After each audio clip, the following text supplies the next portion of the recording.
I've got stuff to share with you that's not directly on this topic, but it's in and around it. It starts like this. Yes, I said the ghetto's in our head, but no, I didn't mean if you live next to a crack house that's in your dreams. I meant believing in the bullshit they spout about us. It's far more dangerous than putting us in council houses. So yeah, I criticize, but from a place of love, never, ever, because I think that I've become above. So every young rub you want to judge as a tug, it's me minus a little, so I think that you're the mug. And why be smug when it's an actual fact?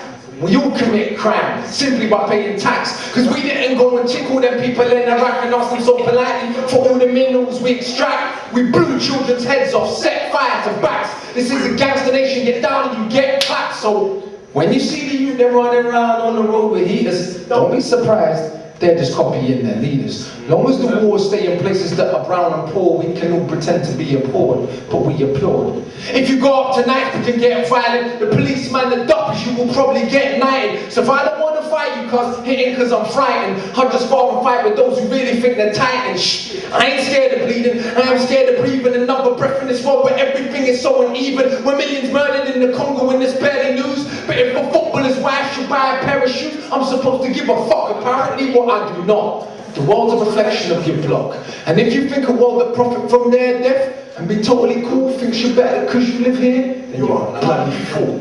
Look around at genocidal abuse. I swear humanity ain't nothing but a virus with shoes. That I pick my nephew up from school and I look at the youths and see the love they show each other, and I'm just so confused because they ain't learned yet what is the race or religion. So we're put on condition, but we learn to play our position in the system. Look what that does to our recognition of self. We grow suspicion of our own intuition. Now listen, Akala's sick, but he raps about racism too much. Could you imagine I gave a flying fuck? Cause it's amazing how they want to claim they love this music with no respect for the actual struggle that produced it. Did hip-hop not start in segregated hoods? Are them hoods not still segregated? So it's really good. Are the First Nation not still on reservations where the age of 46 is the average life expectation? And fellas, I wonder where the favelas will be suddenly knocked down and replaced with something better. So if you got sense, you see all fights are joined, and race, class and gender are sides of the same coin. So call it what it is.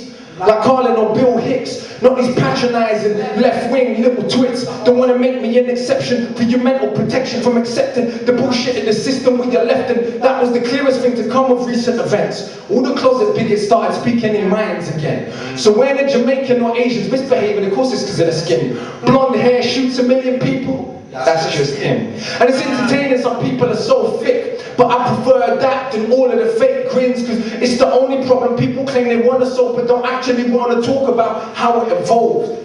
You see, originally in the States, working class whites were also enslaved, but no one talks about it today. Ever since the master came with the system of privilege, made the working whites the overseers, mulattoes the house, put the darkest blacks in the field. That changes with our still billion-dollar industry, skin cream and bleaching pills. And let's be honest, most people of my complexion to this very day still think they're better than the darker section. You say it's changed, then only educate me about Wilberforce, not about the Africans in Haiti who beat the armies of the British, Spanish and Napoleon. From the moment they stole them, there was no controlling them. When I was in school, she said, "No, you never fought for freedom. No, we freed you, and you were on your knees pleading. And what's more, did you know that we kind of saved you from the barbarism of Africa? You should be grateful." And enough of our own people can't be bothered to read that they actually believed that we were swinging from trees. They don't know the Kingdom of Congo had embassies in Italy 500 years ago. Quite literally ain't heard of St. Maurice nor September Severus. They ain't studying the past because they think it's irrelevant and attempts at pretending ancient Egyptians were African. It's not more than pseudo-intellectual lies. They obviously ain't read what Aristotle and Herodotus said about people that they saw for their own eyes. And Egypt's been invaded since the fall of the pharaohs,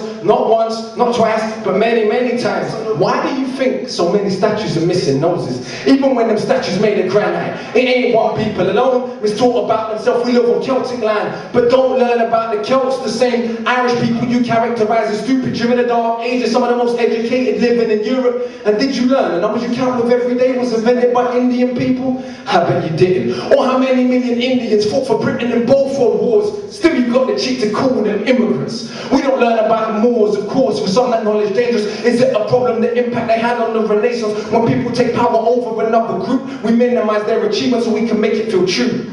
So if you think Columbus was first to sail the ocean blue, You probably believe Elvis invented rock and roll too. And oh, for the record, no doubt I believe in peace. Oh, for the record, no doubt I believe in peace. But not for 1 second and no turn the other cheek. If they slap you, slap them back and take teeth. The only way a bully ever learn is getting beat. Fight, fire with fire, nah, fire with water. See, the life-giving force is stronger than the destroyer. Thank you very much, ladies and gentlemen.